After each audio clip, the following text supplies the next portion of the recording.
The Dave Hooker Show. A presentation of Off the Hook Sports. Objective insight, expertise, top guests. Available on YouTube, Apple, Spotify, and the Off the Hook Sports app. Download now for free. Also available on offthehooksports.com. I compute and obey. Now to Dave Hooker. Ready. You got a Sunday meeting, they said. The place has a patio, they said. That'll be a great place to meet. And if you're watching on YouTube, my face is beet red because I got a little too much sun yesterday. We've got a lot to get to on the program, including who is more desperate, Texas A&M or is it Alabama? All kinds of shaking and good times on the basketball front, as you might expect. And Tennessee with some recruiting, not only news, but I'm going to be able to give you a little bit of insight as to where things are going. So we're off and running, and I'll quote my man D on the message board already. Go ahead and smash that like button. Subscribe while you're at it. It really helps us out and helps to bring more viewers. Cost you nothing, not a zippo, absolutely zero. But maybe you don't need me. I'm looking at the analytics from Friday. My son was graduating and Caleb just slayed it. So I don't know. Maybe he'll just do it by himself. Do you want me to drop out of this thing and you just take over, Caleb? Well, Dave, we had a advantage. I don't know if Fred told you, but we dove deep into what we expected from the Real Housewives of Atlanta season premiere last night. And Okay. You know, I don't know what that is, but I'm joking. Fred says he never watches the show and that they shouldn't be housewives because they're all not married usually anyway. But we went down the rabbit hole. We were like, you know what? Dave should produce a show, Real House Hookers of different cities. And exactly right. I should sue them for trademark infringement. Okay, I have a cool announcement. So we talked a lot about the Celebrate 98 series. It is, and I've told you all along, thanks to Tennessee Cider Company, it's going to be a real thing, and it is. We taped our first show on Friday, so that's going to drop later today. It was Eric Westmoreland, and it'll be me and Fred White week to week. Got at least Dwayne Goodrich coming up this week, and more and more and more. So just a lot going on. Click the like button if you haven't subscribed and turn your notifications on. Whether or not you are on YouTube, whatever podcast platform you're on, turn the notifications on because those are going to drop sporadically. For the most part, they'll drop on a Sunday night or beginning of the week, but they'll be 2 and 3 and 4 sometime, some weeks. And so we want you to go ahead and do that. So I did wear my sunglasses, so I look like a pink raccoon. If you haven't gotten on our YouTube channel, please do that. And we love it. So a lot to get to. As I mentioned, I can't believe A&M took a quarterback, but it's not as big of a deal, I don't think, as Alabama taking a quarterback. And then, listen, I'm going to be real honest with you. We're going to start working with a gambling website, and it's going to be later this month. And I got to be, I'm kind of glad it's not DraftKings because I think DraftKings throws Tennessee some shade from time to time. Do you remember last year they were just an 8.5 over under for the season? I thought was one of the easiest bets in the entire SEC as far as over under. I had Auburn, I believe, was 6.5. I wanted the under, and Alabama was 10.5, and I liked the over. So, but we're going to get to that by DraftKings, but we're going to announce a major partnership with a gambling website that we're really excited about. And it's kind of neat because we've got a lot of bets that we can do, like prop bets. Like we could say Joe Milton's going to throw for more yards this year than Spencer Rattler. There's all kinds of fun stuff that we're going to be adding to the table. But the Celebrate 98 series has gone through production and is the first installment is done. And we will drop that later this afternoon. So if you haven't set your notifications on, then that means you don't want to celebrate the 98 team and you don't want to hear from every superstar that was on that team. So get the notifications on, please. Just take 1 second, one Mississippi. Do that for me, whether it's YouTube, download the app, whether you're on Spotify, Apple Podcast, I don't care. But I want you to enjoy this summer. This is a passion project for me. Am I a guy that's about making money at the end of the day for my family? Yes, my son's going to an expensive college. But would I do this for absolute free to celebrate 98 series? I absolutely would. So I'm very, very excited. I feel weird asking this. So don't, Caleb, don't tell me how I did, but you watched the whole thing. It's an hour, okay? So it's long. It's something you want to come home and watch because there's not good sports now, which overpaid NBA players.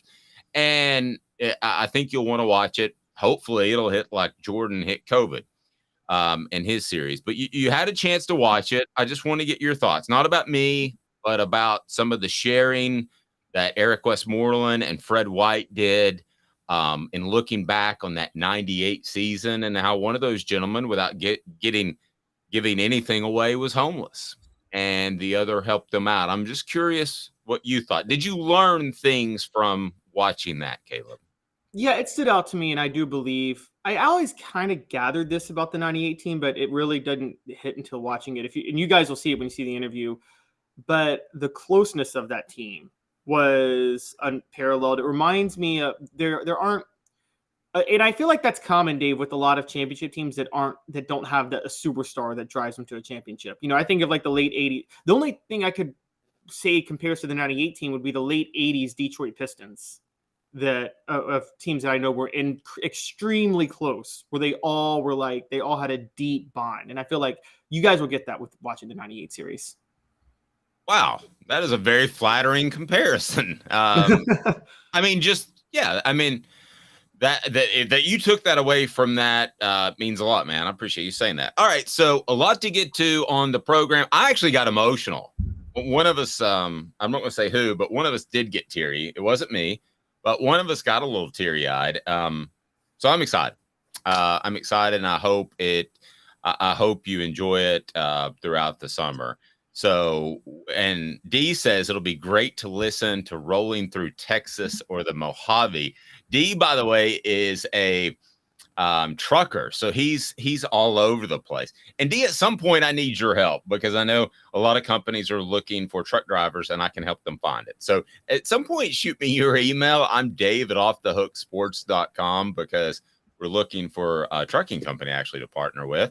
Am I trying to get advertisers during the show? Maybe a little bit. All right, but we got to keep this thing rolling. So let's do it. Tennessee Cider Company, by the way. I'll tell you more about them as we go on and people talk about moonshine. Here's the bottom line. I've done a live show and somebody said, hey, do you care to drink our product? I did a live show from a moonshine distillery in Gatlinburg.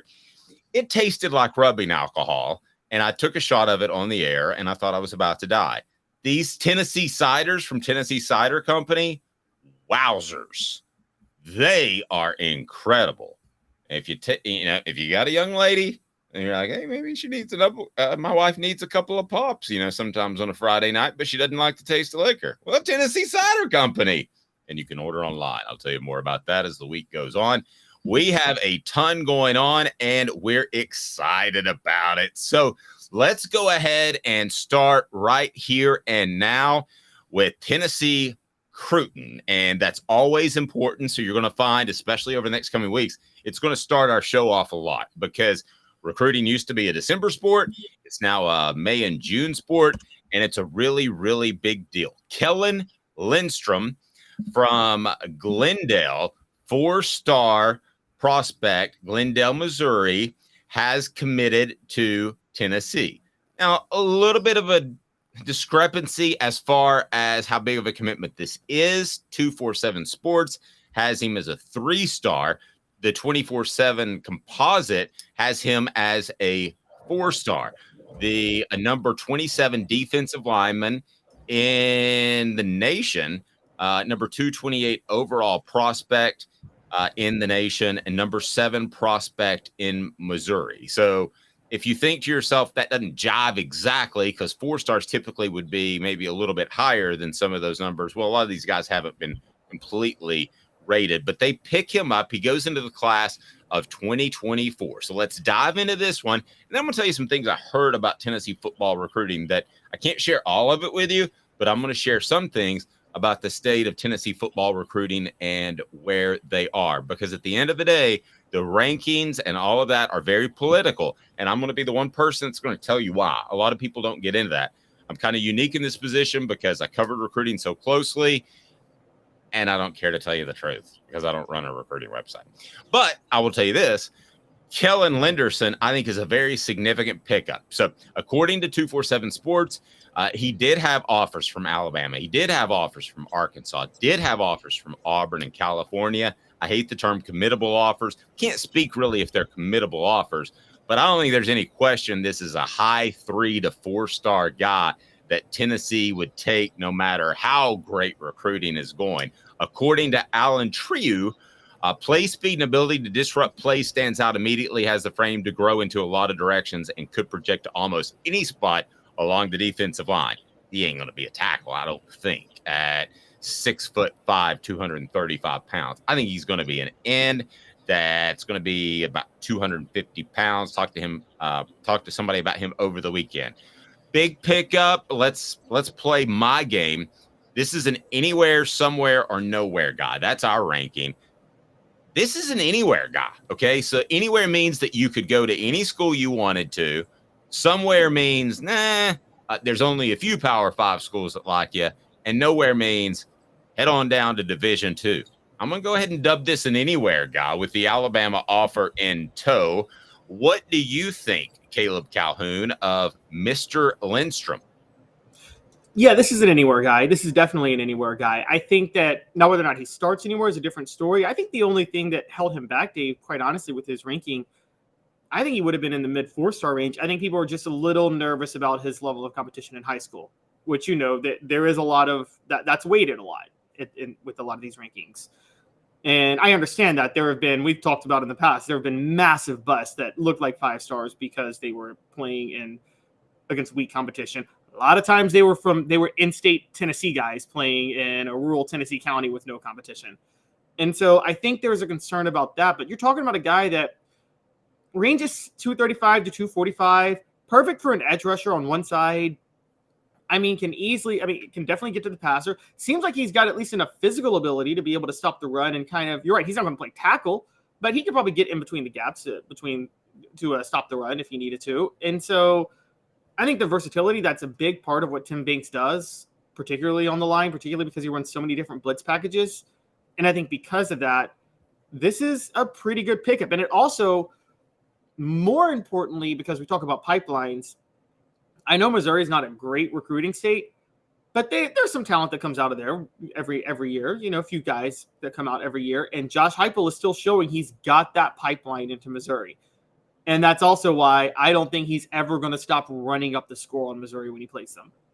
Oh, no, great point. I didn't think about that, but no, you're absolutely right. Okay, so I think he's a big pickup. Where does this take Tennessee? Because the reason I like 247, by the way, is you don't wait for recruiting updates. Theirs is all analytics based. So where does this get Tennessee in the recruiting rankings at this point in the season? Again, May 8th, this would mean nothing when I started covering recruiting in 2006, but it does mean something right now. The other thing that has changed in recruiting is I like the fact that a lot of these kids don't stick. You remember decommits were such a big thing back in the day. For some reason, they stick now, even early. I don't completely know why, but good, because coaches deserve that because they used to have to money, guys. That's why. Oh, that's a good point. Okay, so that's why they stick. Paradigm shift in Dave's head just now. All right, so recruiting's on the up and up, guys. There's no shadiness at all when recruiting when players commit. They're not talking to endorsements at all. Right. Okay, so what do you got on Tennessee's ranking right now, which should be solid in the top 10, and where in the SEC? Because suddenly South Carolina has become one to worry about a little bit. Yes, this is still a concern. Tennessee is number 9 right now in team recruiting rankings on 247 Sports Composite. Now, Michigan and Ohio State are number 1 and 2. And guys, I've talked about this. We talked about the Big Ten TV deal that's coming in. We'll talk about another conference later in the show. there's a reason the Big Ten is starting to clean up on the recruiting show with the top schools, and it is something that the SEC is going to have to address. But Georgia's number 3, Notre Dame's number 4, LSU's number 5, Penn State's number 6, Florida State's number 7, South Carolina's number 8, and Tennessee's number 9. So you're looking at Georgia and LSU and South Carolina are ahead of Tennessee right now. Florida's just behind them at number 11. Guys, I want to say this up front. Don't get excited about Tennessee being ahead of Alabama. If you've covered recruiting, you know that the minute July comes, everybody asks what's going on with Alabama recruiting in May. Everybody always asks that question. And then by the time July comes, they've got the number 1 class. So there is no issue with Alabama recruiting right now. I can guarantee you that. Agreed. Perfect lead in, Caleb. So here we go. So I was talking to somebody well-placed within the program last week. So I'm going to give you a little bit of insight, and you need to file this away, because the next evolution of Tennessee recruiting are these type of guys, being able to get a guy that Alabama wants, that Georgia wants. And I've said that before, but I'm going to bring some more information to the table right now. So based off the source I talked to, is there are a couple of guys. This is not the end of the world because of the transfer portal. There are a couple of guys that have been brought in that are a little bit incomplete. Okay, that are either not as physically gifted as some of the guys that you need, or maybe aren't as great as functional football players that you would like. I think Justin Williams Thomas is a great example. Justin Williams Thomas came to Tennessee. He looked like Eric Dickerson was on steroids. I mean, he looked absolutely unbelievable.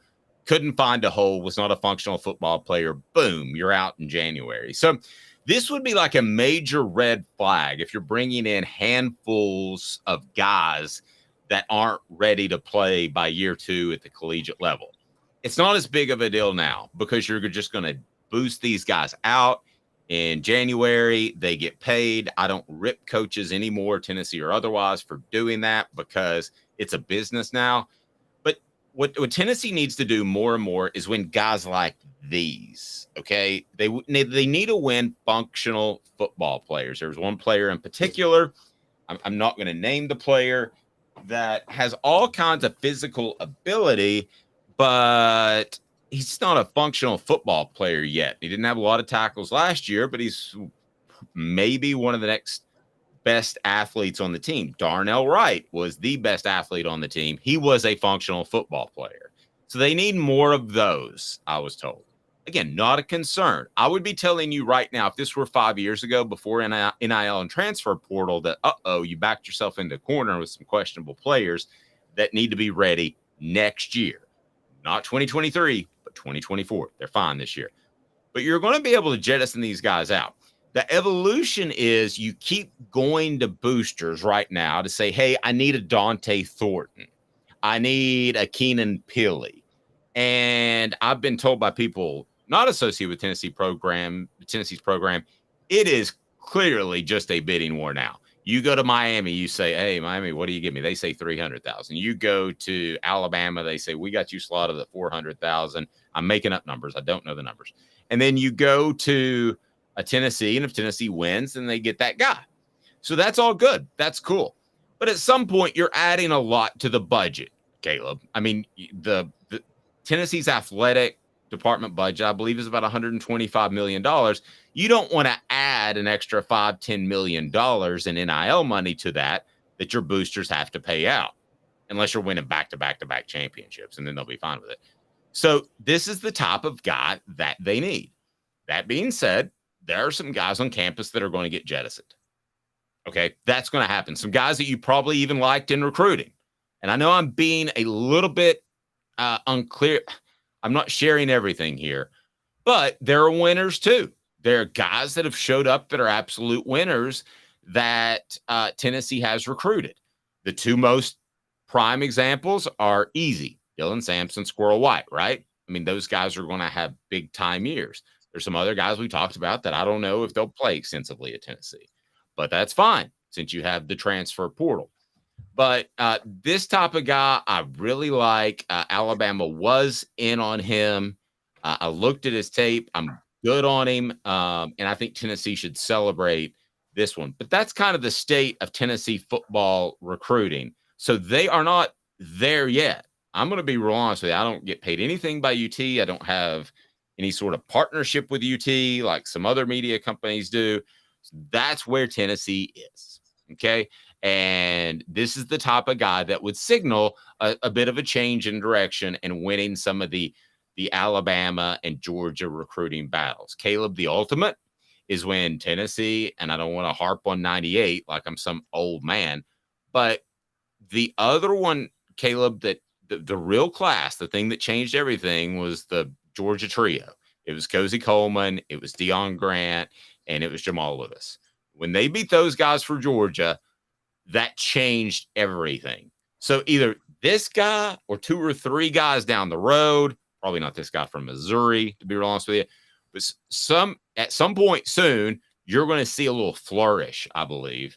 And Tennessee's recruiting will be able to not necessarily rely on transfers as much, which is NIL cash, and they're going to be able to step up and battle those teams. That's the next step, okay? And I think they'll get there.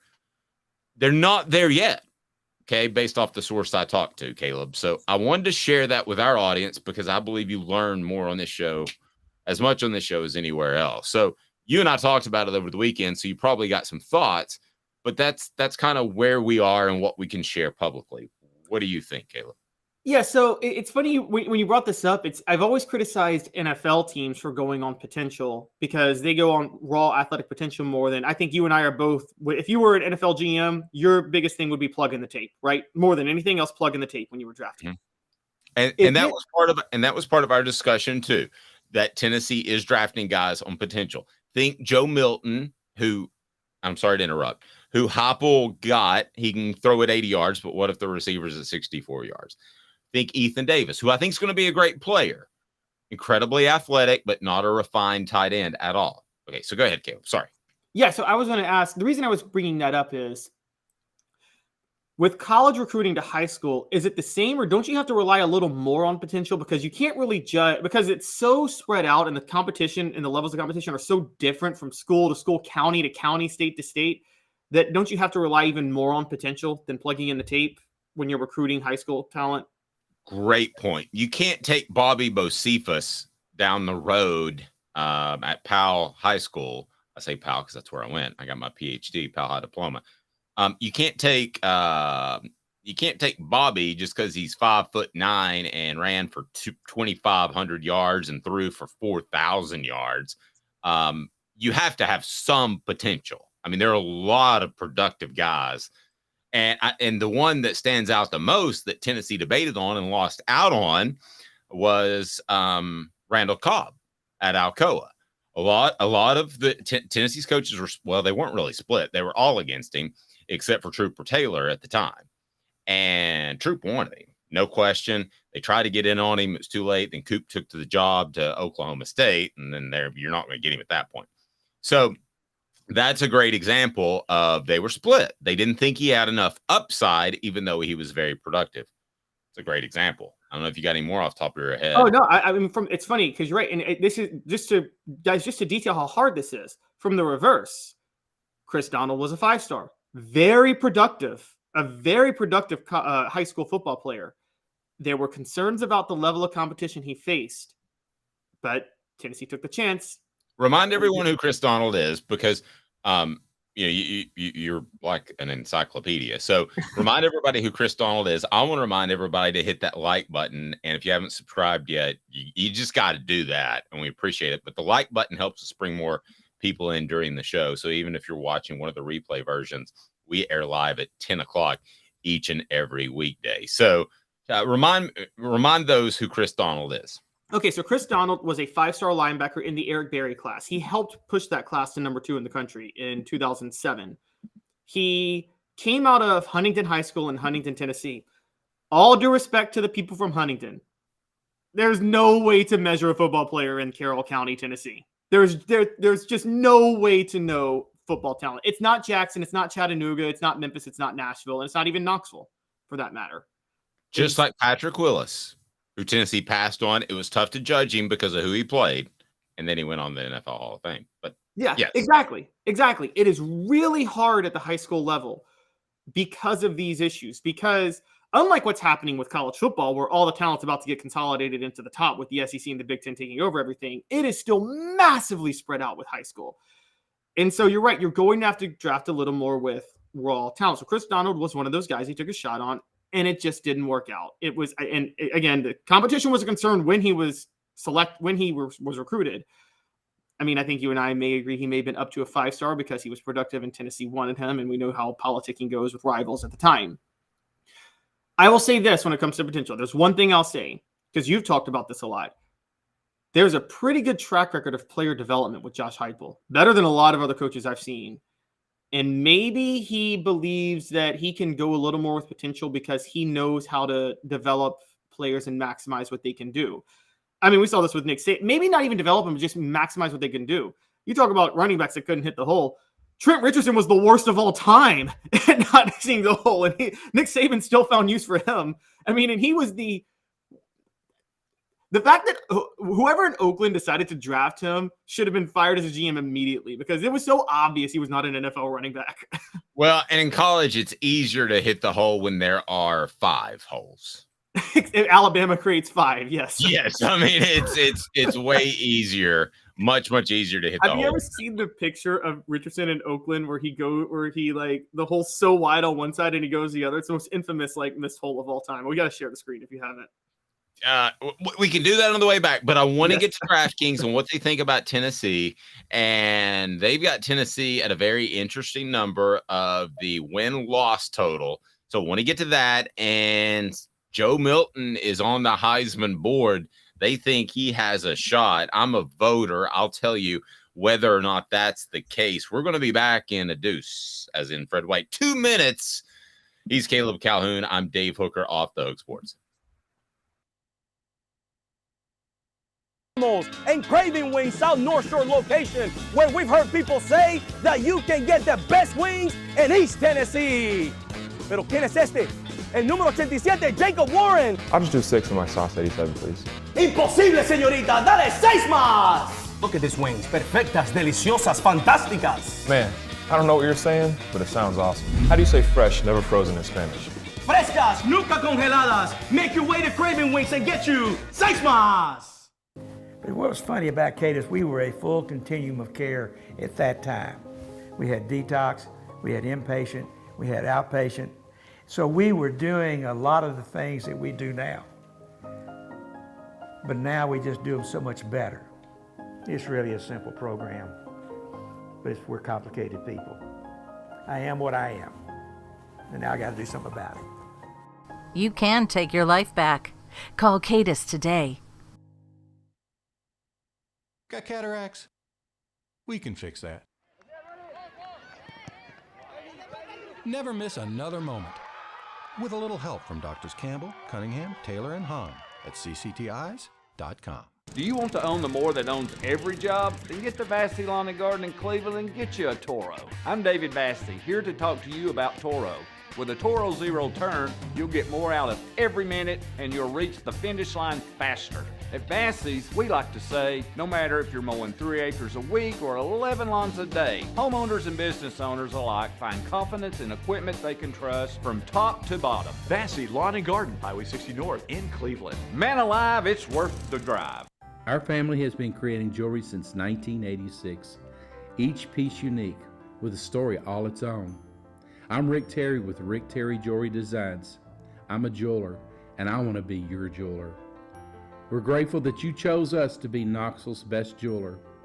My family and staff look forward to serving you. So please come see us. Kingston Pike and Campbell Station Road in the heart of Farragut and downtown on Gay Street, right next to the Tennessee Theater. A college football tradition like no other. Yes, sirree, boys and girls. Or a guy that just won't leave. Wow, that is sad. The Dave Hooker Show, YouTube, Apple, Spotify, and the free Off the Hook Sports app. A presentation of Off the Hook Sports. Back to Dave Hooker. So some of these gambling numbers are out. I want to go ahead and tell you, well, you're a gambling guy. Do you believe in long-term prop bets? Oh yeah. Some of those are the best. The only thing I don't believe in are parlays because those are the ones that just, they get 80% of their profits on from you, and they are so enticing and they're so hard to say no to. The hardcore gambling guys tell me not to do long-term bets because it ties up your money. Somebody that won't tie up your money is Craft Treats. Go to crafttreats.com. I'll tell you more about that as we get to 4 downs. As Vegas has begun to weigh in some over-under numbers of what you can expect from the Vols. And I don't bet, especially don't do long-term prop bets, but I would have blown Vegas out of the water and what they thought about Tennessee last year. So here we go. 4 downs. And right now, brought to you by crafttreats.com. 4 downs. 4 questions. 4 answers. The Dave Hooker Show. 4 downs. A presentation of offthehooksports.com. All right, here we go. So let me throw this out there right now, and I'll tell you what I think of it. Why DraftKings is absolutely wrong. DraftKings set Tennessee's football team with a 9.5 over under and wins this season. The Vols at plus 2,800, which means if you bet 100, you get 2,800 for the national title. Those are the 12th best odds. So a lot of people seem to think Tennessee's in that 10 to 15 range, including Vegas. I don't agree, but we'll discuss why. Joe Milton III, Junior, Senior, Esquire, has the 10th best odds for the Heisman at plus 2,000. I'll tell you why that would be a bad bet, even though I love me some Joe Milton. Everybody's going to say that I don't like him now, but I do. But first, you got to go to crafttreats.com. Crafttreats.com. Just open up another tab and think about your pet. Your pet absolutely could use it, whether it has digestive issues, anxiety issues, or maybe arthritis. Man, my little boy Thaddeus loves it, and he's getting a little older, and I can tell arthritis is a thing, and I use the chill pills, crafttreats.com. Use the promo code off the hook, get 20% off with the chill pills with that CBD derivative that will help your pet. So here we go. 4 downs. I'm going to tell you if that Vegas DraftKings is right or wrong. By the way, for those that don't know, ESPN is not going to get toppled by Fox Sports. They're going to get toppled by Bally's and DraftKings Network. That's what's going to happen. Did you see where they bought? Did you see where they bought the Dan Le Batard show for $50 million? Yeah, but ESPN has been smart. They partner with Caesars. So they got out ahead of this and set up shop in Vegas. The real issue is because I think Bally's is in trouble. Some of these sports books, they jumped into sports gambling so quickly because it was rising and didn't think about what happens when. So the thing you need to know about gambling, this is true with sports gambling too. When times get tough, whether it be inflation, a recession, anything like that, people gamble a heck of a lot less. Yeah, and so that's what we're doing now. And I think a lot of people are going to be loyal. But anyway, I was just noticing you're going to see a lot of these networks. And it's not that they will destroy ESPN, but then you splinter the audience. Yep. Here we go. 4 downs now, brought to you by crafttreats.com. 4 downs. 4 questions. 4 answers.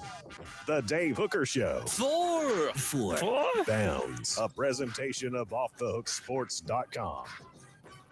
So this is from DraftKings.com. And win total 9.5. There is no in between. You got to pick it, and people want to take part in the message board. Do it now. Win total 9.5. First down. Heck yeah, no way. Heck yeah.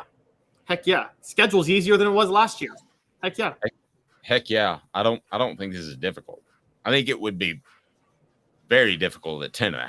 I don't think it would be that difficult at 10.5. But I think this is a heck yeah. I think this is again, second year in a row, one of, I think, the easier bets when it comes to preseason. We'll look at the entire SEC before it's all said and done. All right. Would you take the Vols at plus 2,800 to win the national title? Those are the 12th best odds in the nation. I think I just created a lisp. Heck yeah, no way. Heck yeah, I'm not saying they're going to win the national title, but these odds are great. Look, Penn State has better odds at plus 2,500 than Tennessee. Texas has better odds at plus 2,500 than Tennessee. Notre Dame has better odds at plus 2,500 than Tennessee. Those are, if those can be at 2,500, I think Tennessee at 2,800 is a pretty good bet. And the worst of all of these, by the way, by far the worst, Florida State with the 7th best odds at plus 1,800. That's the stupidest odds ever. Help me with that. I do not get that. I'm going to go no way. I'm not going to go.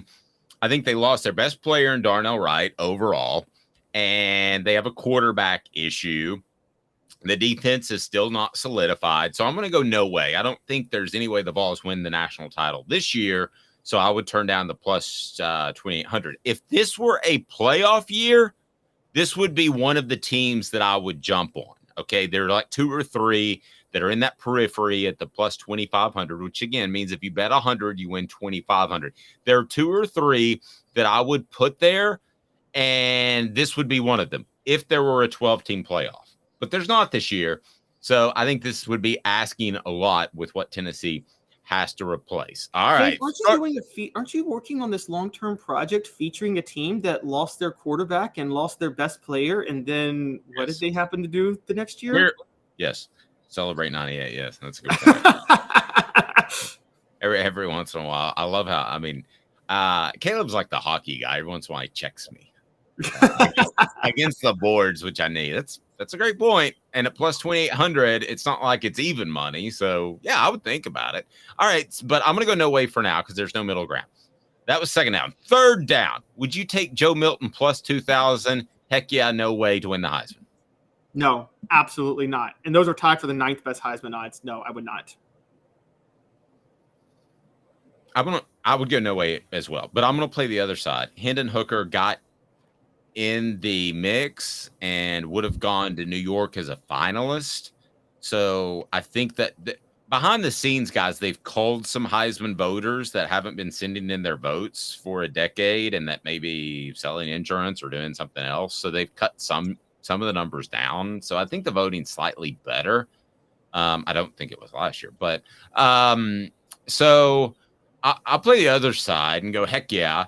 I think Joe Milton, if you want to drop 100 on that to win 2,000, is not a horrible bet because people will be watching Tennessee's offense. They weren't watching Tennessee's offense in May of 2022 and then into September of 2022, but they'll be watching. So he doesn't have the preseason Heisman hype as a player, but Tennessee does as a team. So I'll go, heck yeah, I would drop 100 on that. But Dave, they're going to hold him back a little. People who are going to watch now are going to be a little disappointed because we've talked about they're going to change their offensive philosophy a little bit this year. They're going to focus a little bit more on moving the ball because one of Dylan Sampson, but 2, Joe Milton's better at throwing over the middle and less on the deep shots, which Hendon Hooker, like you take those deep shots as much as possible with Hooker because of his arm and how accurate he was. Joe Milton has a bigger arm, but isn't as good on the deep ball.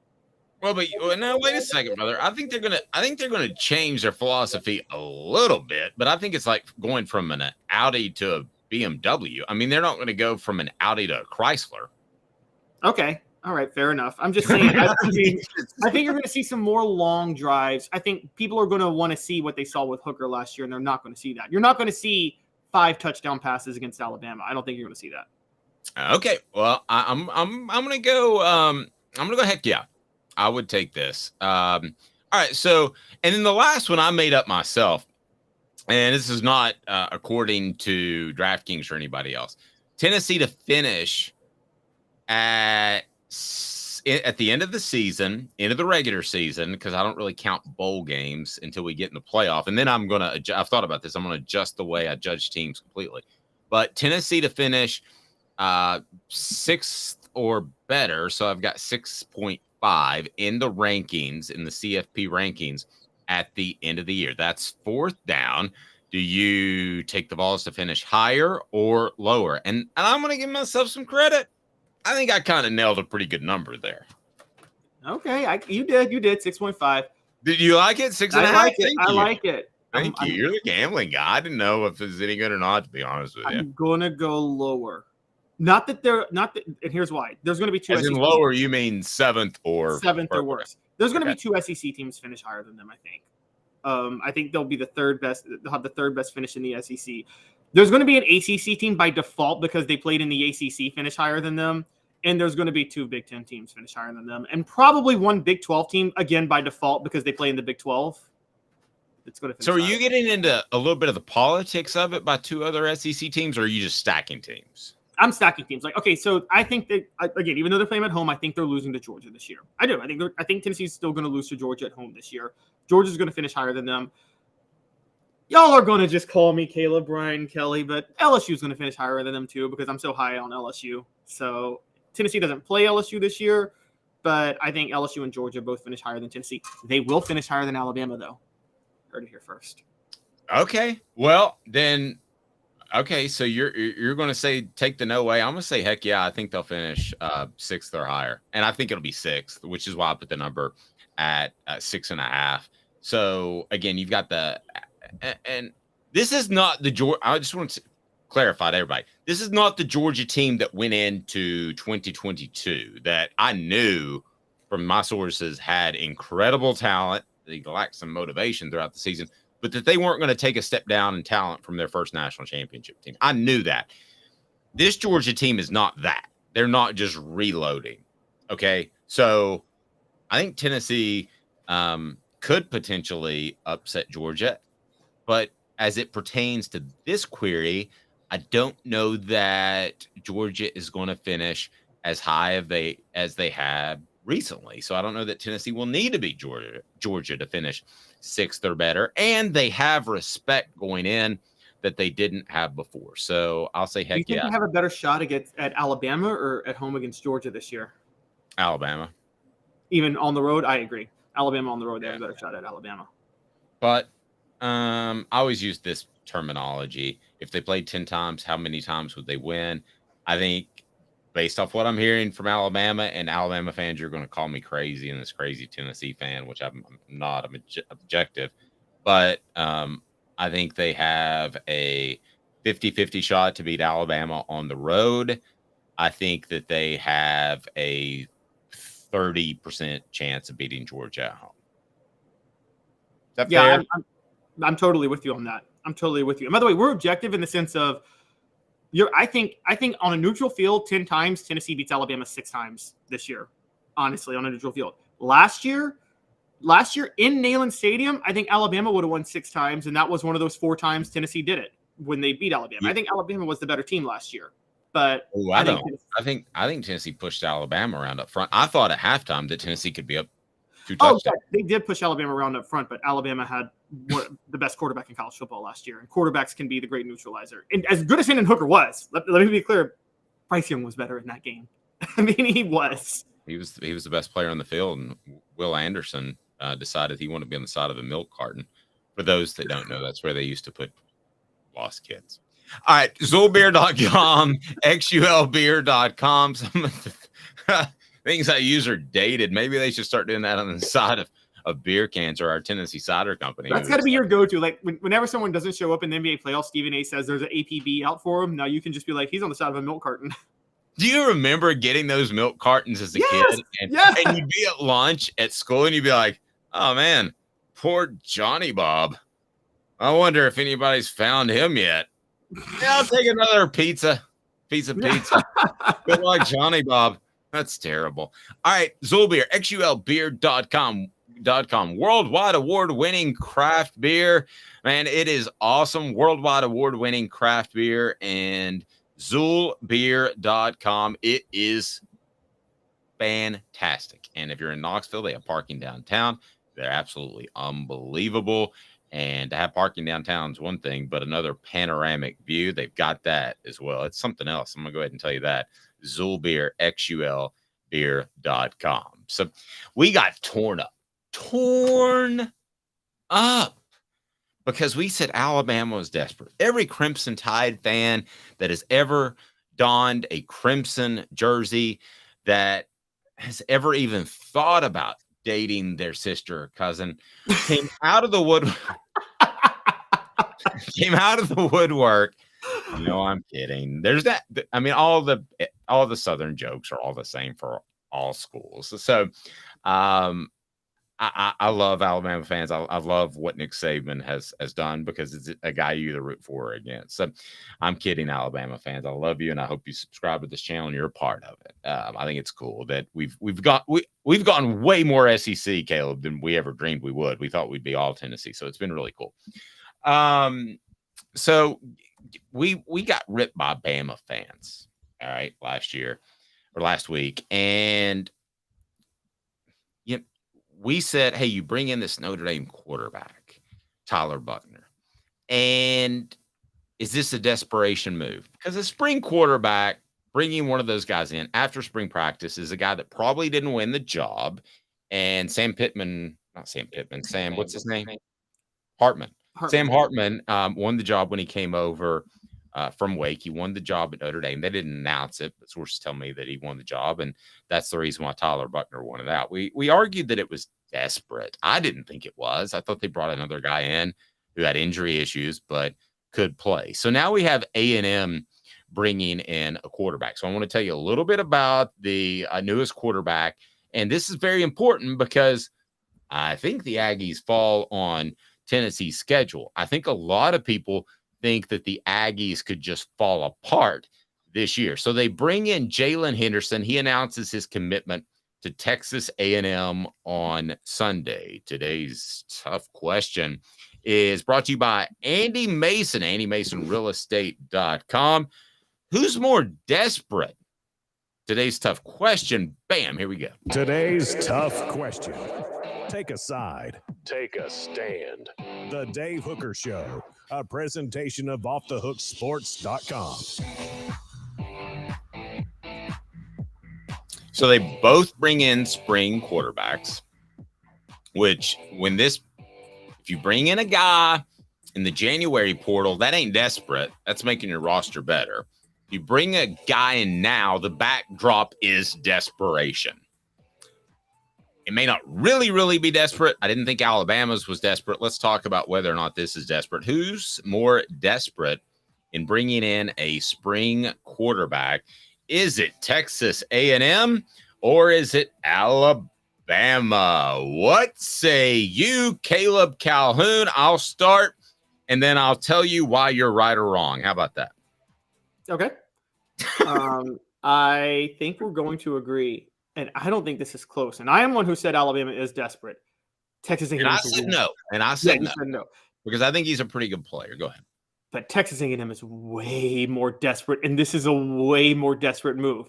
Tyler Buckner transferred after not winning the starting job at Notre Dame and losing it to Sam Hartman. It was Sam Hartman, right? The elite transfer who we felt could start in the SEC. He was the number one, in my opinion, and the people I talked to, he was the number one quarterback in the transfer portal, in the first transfer portal, in the winter transfer portal. And I thought Tennessee should go after him, quite frankly. But they had seen enough from Nico that they felt good about him. So they didn't even really pursue Sam. So where are we now with A&M? Is this desperate?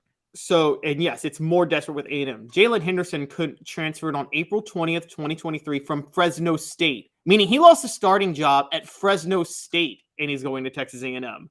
And let me add this. Or he wanted to play in the SEC and A&M gave him an opportunity. I mean, but you would think that would happen in the winter portal. That would happen in the winter. And also, if he wanted to play, Dave, you're a 5-star quarterback right now.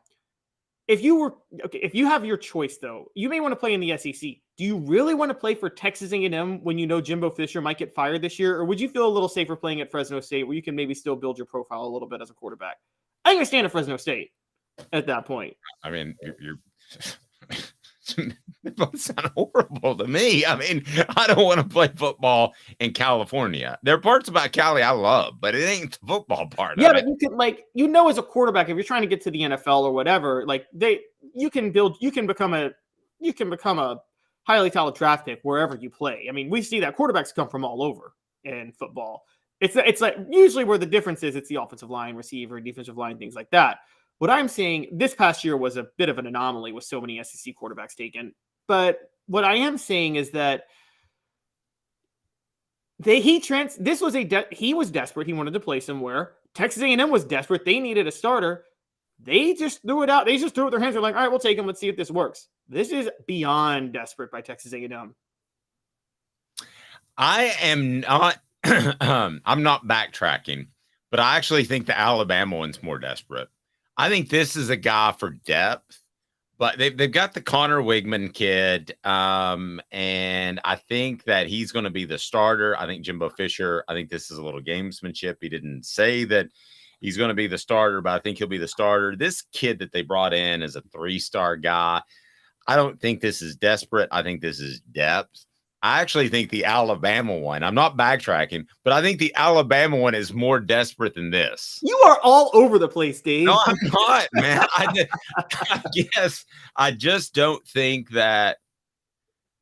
I think this is for depth. I think this is bringing in a dude that he's at Fresno State, and maybe he had an aunt that lived next to Texas A&M, and he saw that he could get food there, and the facilities were way better. And he's like, I'd rather be a backup at A&M, which there's no shame in that, than a starter at Fresno State.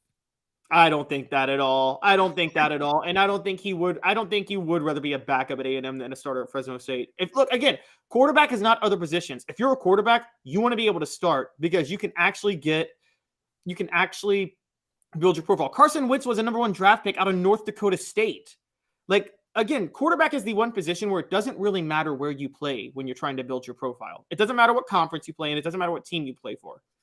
I think we've noticed that. Travis says, I'm old Waffle Dave. You watch it, Travis. I'll walk down to the shipping department and have your shirt canceled. It hadn't gone out yet, but it's going out today. So I'm kidding. The Alabama one to me feels desperate because I know Jalen Milroe can't play.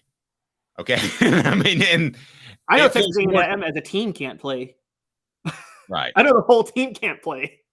Oh, maybe it's desperate by the kid who transferred. I don't think it's as desperate by A&M. I think they want to add depth. This is a 3-star guy, unless he's some. There just are not a lot of misevaluations of quarterbacks. Have you noticed that? Usually the quarterbacks from high school to college are at least starters that are 4 or 5 stars. I mean, for the most part, I know you've had a situation with Brian Moore, and then the most recent kid. What's that? He was a 3-star, though. So, yeah, that was. Okay, he's a 3-star. I mean, you've had situations where guys have gotten shuffled through recently at Tennessee, but I think that's because of an offensive change. So I don't think that – I don't think either is incredibly desperate. I think the Alabama one is more desperate. Go ahead and click that like button, subscribe. But first, AndyMasonRealEstate.com. Let me tell you something else about the Alabama situation that I heard over the weekend. But first, AndyMasonRealEstate.com. If you want to save thousands or tens of $1,000s, go to AndyMasonRealEstate.com. Over 40 years in his office of experience in buying and selling houses in the Knoxville area. AndyMasonRealEstate.com. He is great. So go ahead and reach out to him if you have any real estate needs. I'm about to do that very thing here in the next, maybe this week. So AndyMasonRealEstate.com. So some things I heard about Alabama. I do not believe that bringing in Tyler Buckner was a depth move. Now, I haven't heard from my sources in A&M yet. When I do, I'll let you know. And I may change my mind tomorrow, to be real honest with you. But I think that the Buckner thing was, hey, can you come here and play? Let's give this a shot.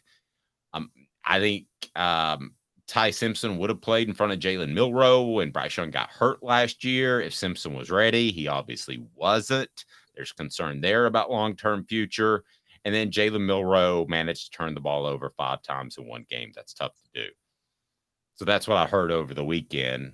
I think it fortifies your point, but I just like to share what I heard, Caleb.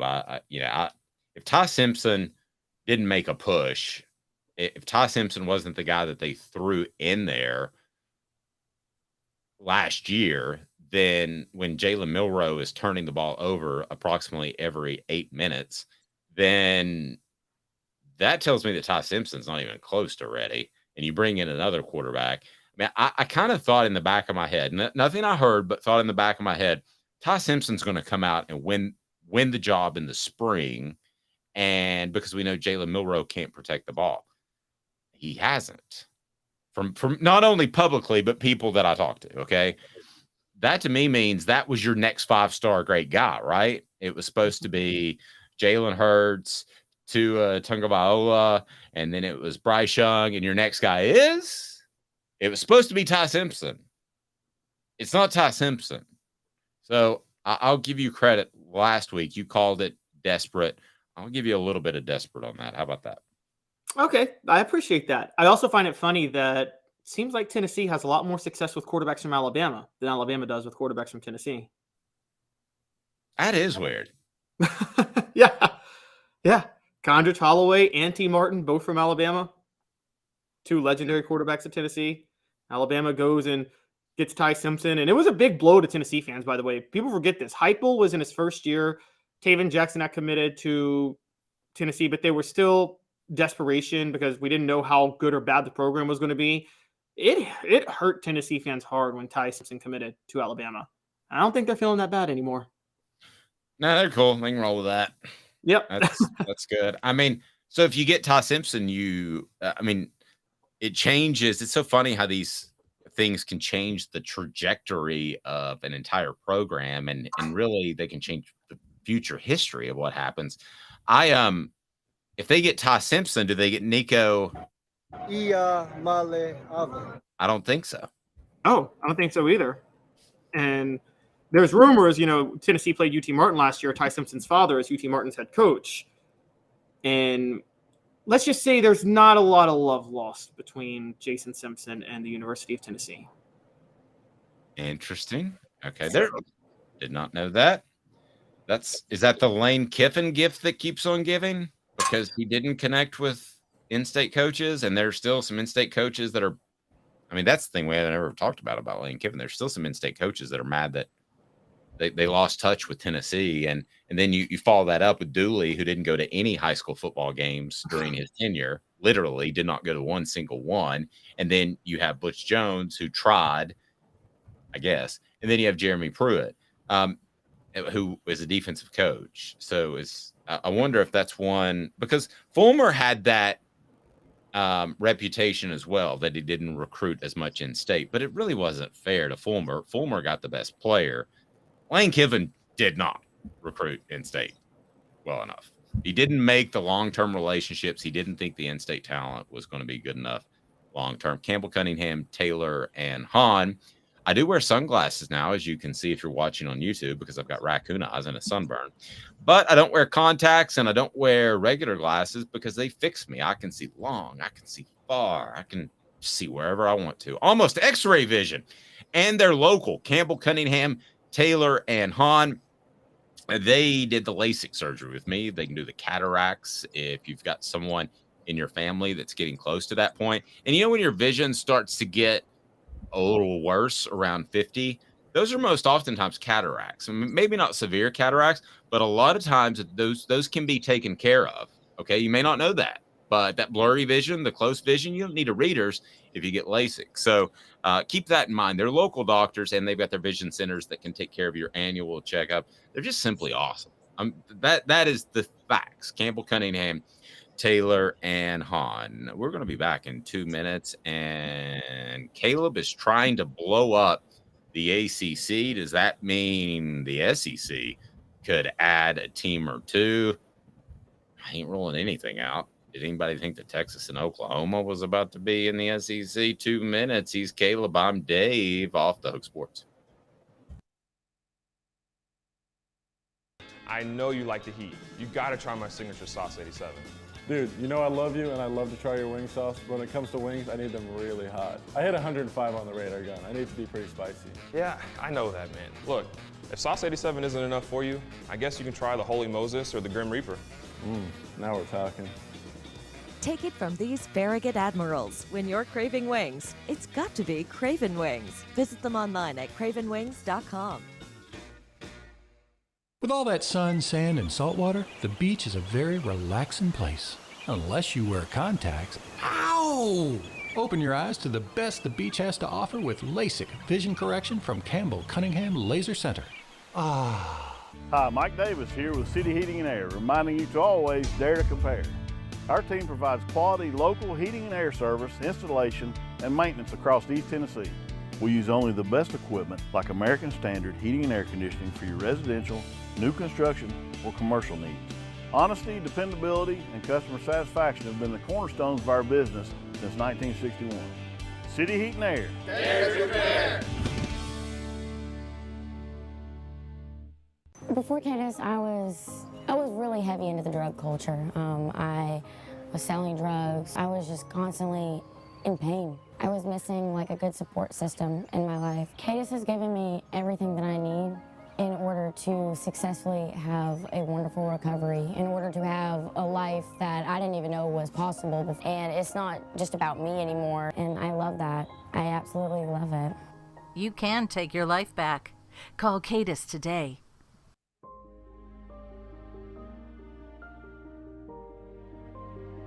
Our family has been creating one-of-a-kind pieces of jewelry in West Knoxville since 1986. Each piece is a combination of unique processes that bring your idea to life. Every day in our shop, a truly special item with a story all its own is being manufactured in our facility, bringing the history and family sentiment into a whole new generation of life. We're grateful that you chose us to be Knoxville's best jeweler, a title that we value and respect. Because to me, being a jeweler and owning a jewelry store are not the same thing. I'm Rick Terry. I'm a jeweler, and we want to be your jeweler. Kingston Pike and Campbell Station Road in the heart of Farragut, and downtown on Gay Street right next to the Tennessee Theater.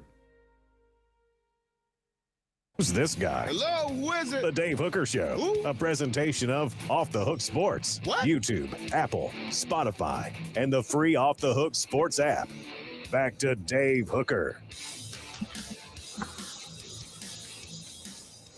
Caleb has an interesting theory on what the H today that we're going to get to. It looks like there may be a way for some ACC teams to get out of their contract, which is insanely long and insanely punitive to get out of it for like another 8 years. You have to pay like $250 million or something silly. I'll look up the numbers. Caleb, if you can do that, I'd appreciate it. But it's just bizarro. So that's why the ACC teams have not been have not been poached, because to get out of their ACC contract, it is incredibly different. But first, we want to talk some hoops. So hang tight for that, because I would love to see Florida State and Clemson enter the SEC. Love it. There's part of me that would like to see Georgia Tech because of the history there. They were in the SEC. Tennessee and Georgia Tech had a great rivalry. Tech in the middle of Atlanta. I think it would help Tennessee. We'll get to all that. But first, we got hoops. BJ Edwards, Lady Vols, all of that. And a lot happened over the weekend as Tennessee hoops is rolling forward. And I want to start with this before we get specifically to what BJ Edwards entering the transfer portal means. With the guys that have come and gone, do you believe there is any sort of philosophical change whatsoever? Because I know where you're going to go. You're going to say no immediately. But whatsoever to add some shooters to open up this offense a little teensy tiny bit, recap what they brought in, and kind of give me your thought. I don't believe there's a philosophical change. I believe he has brought in talent to be able to run an inside-out game that I think should be run where he has enough shooters. It's the way Rick Barnes is going to utilize the rotation. So I'll tell you this right now, he's not going to utilize rotation the way he should. He's going to still play big. He's going to still go for the real big guy that's more of a post guy to play at the small forward position and just crowd the paint, and it's going to be problematic. I do believe that. And so they do have enough. I don't think the BJ Edwards transfer is a big deal because they do have enough firepower at the guard spots now. I just don't think Rick Barnes is going to utilize the firepower the way he should. Yeah. You could be right, but I believe this, and I was rewatching some games over the weekend, some Tennessee basketball games.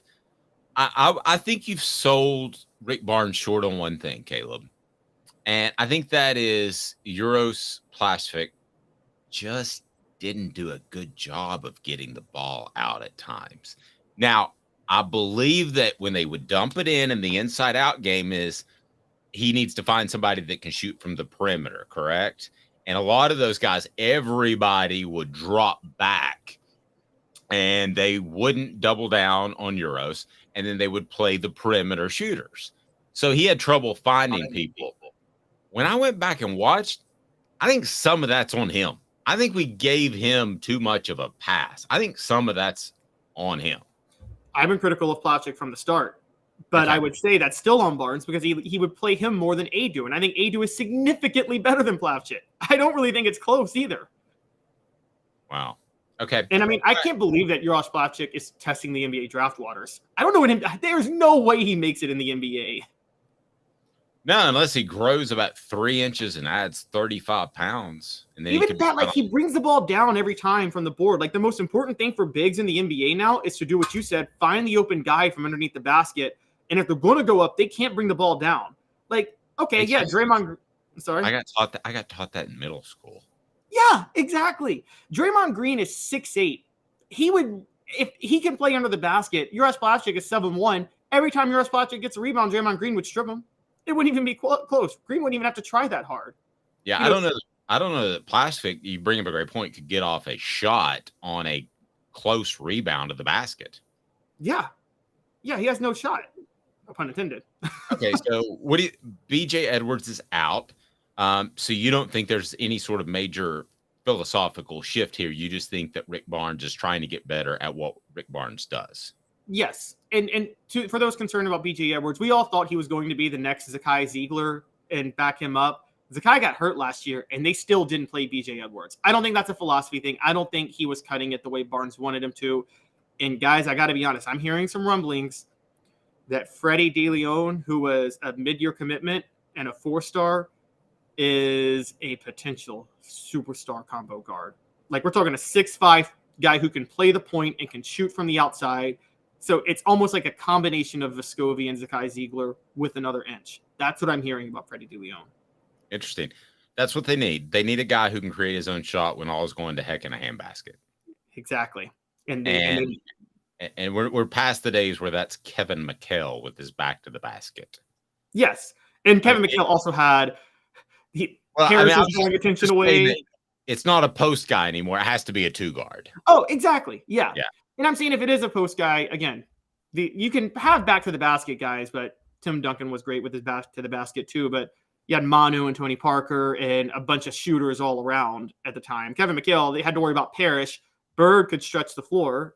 And so Danny. Yeah, but the philosophy of the game overall, which is what I was alluding to, I don't think anybody dumps it down in the post when they need a sure 2 anymore. The sure 2 has to come from the outside in as opposed to the inside out. That's the way basketball is. So you're thinking a Freddie DeLeon could be that guy. That would be monstrous for Tennessee. So while we're touching on basketball, the Lady Vols with some shifting. Are the Lady Vols better today than they were last week when I was at my son's graduation? By the way, Caleb, thanks for filling in. And did I cry? Yes, I did. Aww. Yes, I did. Yeah, I think they are. They added Jewel Spear, a Wake Forest transfer. For those who don't know, 2 years ago, Jewel Spear led the whole ACC in scoring, and last year she was in the top 5 in the ACC in scoring. This is a big help because she's shooting roughly between 35 and 40% from 3 right now, which in the women's game is really good. You know, the women's game good is in the 30% range. So 35 to 40% is actually really, really, really good. And she's another guard. I think that Jordan Horston was a player you turn to create something for yourself, but she didn't fit Kelly Harper's system that well because Kelly Harper likes to use bigs, and then she wants her guards to be able to shoot well from outside to stretch the floor. Jordan Horston didn't stretch the floor too well. She was a slasher. Jordan Horston would have worked in John Calipari's offense if someone ran that in women's college basketball in a dribble drive. She's not working in with Kelly Harper. So her being gone – a guy like Joel Spear coming, I do think the Lady Vols should be significantly better this year. I used to say, pardon me, in the women's game, that winning a championship was equivalent to making the Final Four in the men's game because there were more teams and more competitive. Does that statement make sense 10 years ago? I would have said it was equivalent to making the Sweet 16 in the men's game 10, 15 years ago, but I see your point. Yeah, okay. So good. We're with that. So let me throw this out at you, and you tell me if it's a bad comparison. Let's reset it before you answer. But I'm going to ask you this: what's a fair comparison? The women's game, a team making the Final Four, which is deeper than it has been, but not incredibly deep at all, or a men's team making the Sweet 16 or Elite 8? Women Final Four, men's Sweet 16 or Elite 8. I'm taking championship out of the mix because it is now competitive in the women's game. Yeah. You can't just show up with a bunch of meeks and win a championship in November, basically. I mean, we all knew they were going to win it. That was the most, that was. I look back, I was young, but I remember the writings behind those teams. It's like everybody knew that team was going to be the greatest team of all time the minute they showed up on campus. And you get a Candace Parker or a Taurasi. And it's like that person is a different evolution in the women's game. They're going to win it all. Okay, so what's the equivalent? I guess I need your help in phrasing this question because I think Sweet 16 in men's is a good equivalent of the Final Four in women's. I think that's a good equivalent. Okay, so you have to bet right now. Kelly Harper over the next 3 years. Let's assume they all keep their jobs and Rick Barnes doesn't retire. Over the next 3 years, Kelly Harper makes more or less Final Fours than Rick Barnes does Sweet 16s. Now, here's the trick. That's hot high heat right there. That's a good one. Rick Barnes has made 2 Sweet 16s in the last 5 seasons. 2019, 2020, 2021, 2022, 2023. Kelly Harper has never made a Final Four. So based on that, I would have to say Rick Barnes. But I will say this, because I'm hedging a little, I'm not very comfortable with that bet. Because Rick Barnes has made 2 Sweet 16s in the last 5 seasons. Up until 2019, he hadn't made it out of the second weekend since 2008, or the first weekend since 2008. So we had a long drought. And he's still, every single year at Tennessee, he's been eliminated from the tournament. He's lost to a lower seed. So that's a really, really big indictment. But I still think Rick Barnes has a better chance of making a Sweet 16 than Kelly Harper does a Final Four over the next 3 years. Well, I wasn't just talking about one. For goodness gracious. I mean, I think we might have to talk about one. With the support, if they don't make one in the next 3 years, I'm changing coaches on both sides. I don't care if Rick Barnes retires or not. Rick Barnes just went 3 years without making a Sweet 16. 2020. I know. That would be 6. But he made it this past year is what I'm saying. So right. He goes but 3 6 out of 7. That's not cool. No, yeah, that's true. You're right. So I'm just saying, I don't know. We'll have to see how it plays out, but yeah. Okay, so who makes the most Final Fours, or who does the best? Kelly Harper in Final Fours or Rick Barnes in Sweet 16s? Kelly Harper in Final Fours at that point, because once Rick Barnes gets to the Sweet 16, I got him losing every time. But he would make it. So he would make it. Yeah. Wow. I go Rick Barnes Sweet 16. What did you go with? Okay, once they get there, I would say Kelly Harper would do better in a Final Four than Rick Barnes would do in a Sweet 16. Only because Kelly Harper hasn't lost any Final Four games. She just hasn't won any. Rick Barnes just keeps losing when he gets to the Sweet 16 to lower seed teams that he's better than. Mr. Jones asked, does Candace Parker have any daughters? I think she does. I don't know if she's married. Why don't you Google that real quick while I play the element? As a matter of fact, I think she has a kid with Sheldon Williams. That should be a great basketball player. Yes, and good gravy. Let's hope it looks more like her than him. What was he thinking? Release the hounds. The Dave Hooker Show. Keep cool. A presentation of offthehooksports.com. I was told this story that Mike Krzyzewski, when Sheldon Williams showed up on campus and they're recruiting him, one of the associate ADs pulled him aside and said, he is from Earth, right? Or is he from Mars? I'm kidding. But he does. His eyes are so far apart. Does he not look like a Martian? Sheldon Williams? Yes. Well, we found So out weird. Candace Parker is remarried. She has a wife now. Right. It does seem like she was into women, so maybe she just couldn't tell attractive men from unattractive men. He is an unattractive man. I can tell you the ones and the tens. I can tell you the Brad Pitts, and I can tell you the Sheldon Williams. He was a Sheldon Williams. And they can't even do like plastic surgery to move your eyeballs closer together. What the H brought to you by Vassy Lawn and Garden. Man alive, it's worth the drive. Buying power that'll save you money, whether you're coming from Nashville, Knoxville, or Chattanooga there in Cleveland, Tennessee, Toro. Count on it. Man alive, it's worth the drive. So, Caleb, lay it on me, brother. You have an interesting theory as to how Clemson and Florida State are trying to break up the ACC.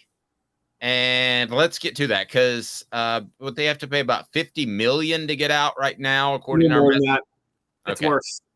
Okay, it's worse. All right, so because I would love for Florida State and Clemson to be coming into the SEC in the next 5 years. I would prefer Clemson and Florida State come in over Texas and Oklahoma, to be real honest with you.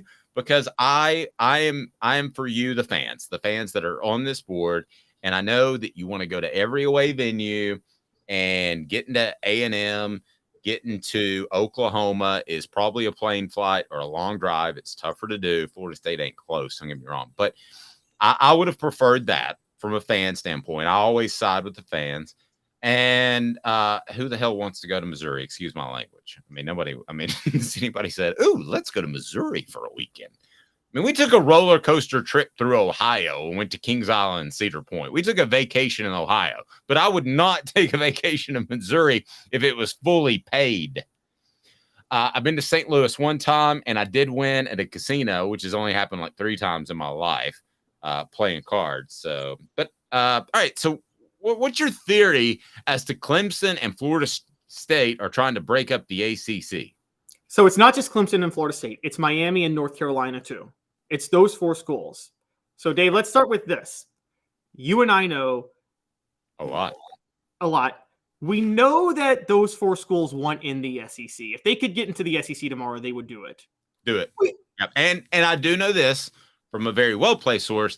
The SEC out of that group you mentioned would want North Carolina first and foremost. Oh, I agree.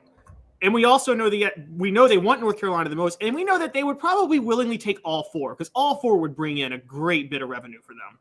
Let's be honest. Mm-hmm. So that part's out the way. So roughly about 2 months ago, those 4 schools came to the ACC and said, "Hey, we're tired of this equal revenue sharing," which was a deal they signed in 2016 with the Media Rights Network, ESPN. That's going to last through 2036. They said, we're tired of the revenue sharing. We're bringing in all the money. Wake and Duke and Pittsburgh and Syracuse are mooching off of us. It's time we get a bigger piece of the pie. Just for context, guys, in case you want to know, now this isn't all the revenue, but specifically television contract revenue. The ACC is bringing in $17 million. For context, the SEC is bringing in $51 million. I mean, this is a big gulf. On top of that, the Florida State athletic director recently said it's not possible for Florida State and Florida to coexist on the same sphere with this difference in revenue coming. Basically admitting we have no shot to compete with Florida if the revenue doesn't change a little bit. Okay. The ACC, as you know, Dave, is going to say, well, screw you. You signed this deal. We don't care. And they can say that. Now because here's the thing, you need a majority of athletic directors in schools to agree to a different revenue sharing. You think Wake Forest is going to get on board to give Florida State a bigger piece of the pie? They love that welfare check they're getting from Florida State. And so does Duke, and so does Pittsburgh. So the next move would be for Florida State. And I think we're in this, Josh Pate said this about 2 months ago, and I agree. We're in this part of the negotiations right now. Florida State, Clemson, Miami, and UNC are basically like, all right, we're ready to leave.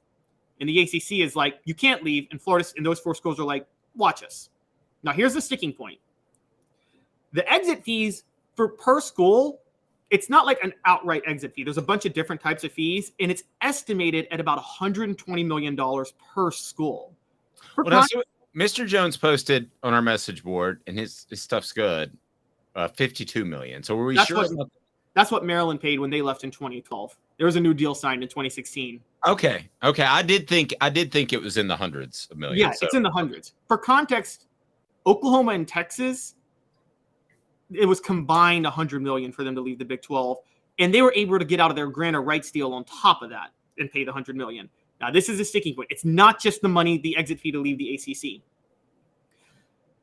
The grant of rights, for those who don't know, if Florida State were to, ACC has grant of media rights over all schools until 2036, which is to say if Florida State left the ACC and joined the SEC, the ACC could legitimately blackball them from being on national TV.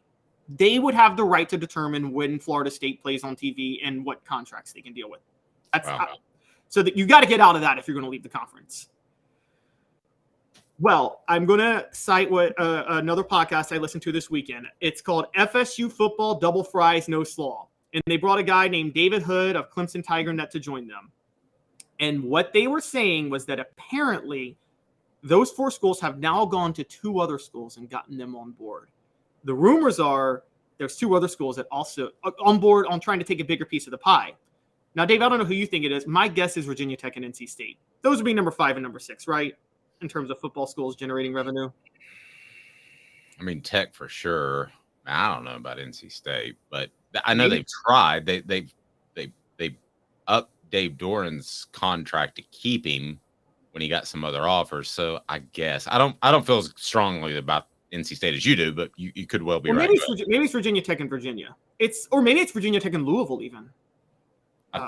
I'd probably go if I had to pick. I don't know. I'll tell you what I know, what I think, and what I don't know. I don't know, but I would guess Louisville. Go ahead. Okay, so we know for sure it's Virginia Tech, and it might be Louisville the other one. So here's what I'm thinking is happening. They're trying to get enough schools to be willing to leave the ACC at once, because here's what's going to happen if they all leave the ACC. ESPN can pull out of its contract immediately, because why the heck would you have a contract with the ACC that doesn't have Florida State, Miami, Clemson, UNC, Virginia Tech? I mean, that's practically defaulting on the contract that you offered. Exactly. No other TV deal, no other contract. Nobody's going to offer the ACC another contract. At that point, the ACC would become defunct, just no longer exist as a conference, at which point there is no grant of rights and there is no exit fee. So I think these schools are now working behind the scenes to make sure that not only will they leave the ACC, but when they leave, they torpedo the whole conference along with it so they don't have to pay anything. Okay, so we're at a point where we think it's going to be the Big Ten and the SEC. They're going to be kind of like the AL, NL, and Major League Baseball eventually within the next 3 to 5 years. Okay, so if that's the case and you're the SEC, do you want to expand or do you want to hold tight to see what happens with that? Because you are divvying up the pie more and more. If you bring somebody in, so they better bring more money to the table. I mean, you're not running a shelter here. You're not giving free meals out. So who would you bring in that you think would help the conference? Or if you're the SEC, would you bring nobody in if you're Greg Sankey? If all this stuff happens and the ACC blows up, let me ask you, Caleb, who would you bring in? Or would you bring in anybody at all? And I'll tell you who I'd bring in. Okay, so there's no question you bring in North Carolina. That's an obvious one. That's a new TV market. And I can tell you from a well-placed source that would happen like the next day. Yeah, because North Carolina brings in a lot of revenue. It's actually mind-boggling to me that they haven't had a powerhouse football program, because they have all the resources to be the Tennessee of the ACC if they wanted to. They just never have been. So you bring in North Carolina and you get in a new TV market.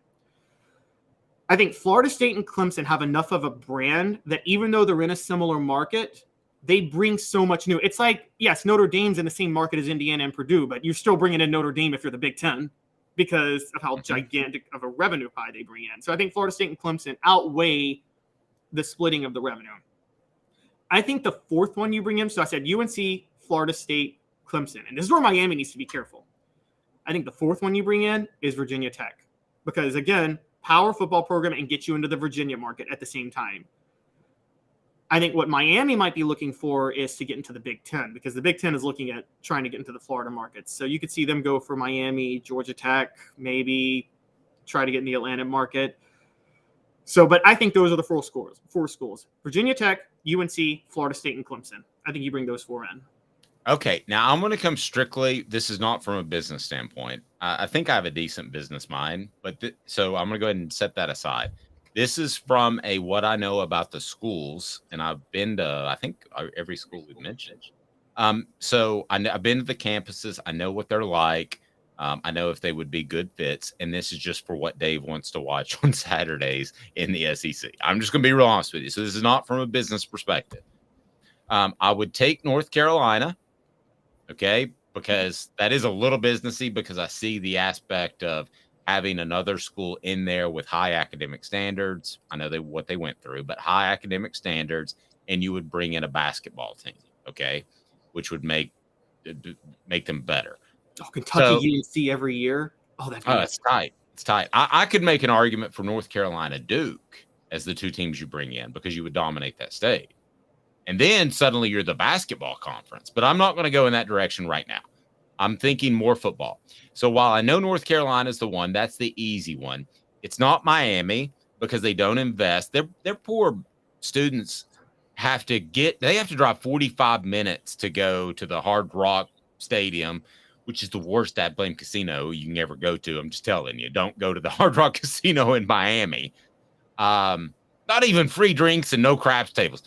But so they don't take it seriously. You have to drive 45 minutes to go to a home game, which is stupid. Can you imagine telling people that you had to go to the Tri-Cities to watch a Tennessee football game? So I'm not taking Miami. I'm taking Florida State, because I thought they were going to fall off the map about 5 years ago, but they're going in the right direction, and that was a coaching thing. I'm taking Clemson, but South Carolina is going to fight it. By the way, Florida's going to fight Florida State. I don't know that any of this is possible, but here's the four teams that Dave would take. If you can take Texas against Texas A&M's wishes, you can take Florida State and Clemson against South Carolina and Florida's wishes. Yeah, Florida had a lot of power when they had their former AD suddenly escaped. Foley. Yeah, they had a lot of power. They don't have that now. He retired. So I would take Florida State, Clemson, North Carolina, Virginia Tech, and this one might surprise you. West Virginia would not be far behind. If you've ever been to a game in West Virginia, it feels like you're at an SEC school. I mean, you're like, wow. I mean, they're rabid. So I would consider that. The other school I would consider that makes no business sense is Georgia Tech, and that would be because you would get the Atlanta market, and I think that's a place people like to go. That's like bringing in Tulane at this point. I agree. They would have to show me commitment to football. Now, have we left even a team out of this conversation that you would bring in? Those are the main four. We agree on the top four: UNC, Virginia Tech, Clemson, and Florida State. I think those are four no-brainers, and you get to 20 teams at that point. And so you have a 20. I didn't think we'd agree, but I guess we did, didn't we? Yeah, and also you can cleanly split the division. So I think if you do a 20-team league, I think you have to do 4 divisions at this point, like 5 teams to a division, have like a Final Four, make it epic, because that's hot right there. That's awesome. Yeah, rivalries. A few rivalries would go away, but think about this. Okay, the divisions. If you do what we're talking about, Arkansas, Missouri, Texas, A&M, Oklahoma. That's one division. LSU, Ole Miss, Mississippi State, Alabama, Auburn is another. Tennessee, Vanderbilt, Kentucky, Virginia Tech, UNC. And then Florida, Georgia, South Carolina, Florida State, Clemson. Okay, let me make one more change. I'd drop Missouri and add West Virginia. While we're just in kind of la land anyway. Well, then just kick out Vanderbilt. No, I'm okay with their I'm okay with their long-term history. They used to be a good football program. I'm okay with their basketball history, and the academics are significant, which is part of the Missouri reason. Missouri is pretty good academically, though. I know you hate Missouri, but that is a good academic school. They are. They probably wouldn't have taken me, but I knew I was going to Tennessee, so I didn't apply. So I love it. So the rebuilt SEC. There we go. The question becomes, Dave, do you think they're going to pull this off? Do you think these 6 schools are going to be able to pull off tanking the ACC and torpedoing it? Because if they make the jump, they have to do it knowing that the ACC will be defunct right after that. Right, because then they would have to pay the penalties. Right, exactly. Then they have to pay the penalties and the grant of rights. The penalties is one thing. I bet the SEC would willingly pay the penalties to get North Carolina, quite honestly. The question becomes the grant of rights, because what if North Carolina is in the SEC, but they can't be on TV until 2036? Somebody said absolutely no to Duke. I'll tell you why I like Duke. And before I get to that, City Heating and Air Conditioning, 50 years of integrity, cityheatandair.com. They're in Knoxville, and your HVAC unit, when it gets hot, might crash. Well, the good thing about the City Heating and Air Conditioning, they won't say, hey, let's come in and spend $500,000 to replace a unit. Maybe you just need a part or some Freon. The thing I like about Duke, and I think I could, if you and I sat down together for like an hour, I convince you on this, is you would become the basketball conference if you got Duke and North Carolina. You'd have Kentucky, and I'm sorry, the shell of the ACC, they would then split up to the Big East in different places. You would not only be the football conference, you'd be the basketball conference. So there's an argument to be made for Duke, who has shown under David Cutcliffe that they can win at football too. They can be respectable. So don't just completely discount me on the Duke thing. Be sure and hit that like button right now. I'd greatly appreciate it. That would be awesome. If you haven't subscribed yet, do so. Our Celebrate 98 series, looking back and visiting with former Tennessee football players of the 98 team, coaches, and all of that. The first one, Eric Westmoreland, will debut this evening. So that's super cool. So be sure you're subscribed. Be sure you're a part of it. And we're live each and every day, 10 a.m. He's Caleb Calhoun, 10 a.m. Eastern, live 10 a.m. But you can check us out anytime. With Caleb Calhoun, I'm Dave Hooker. Off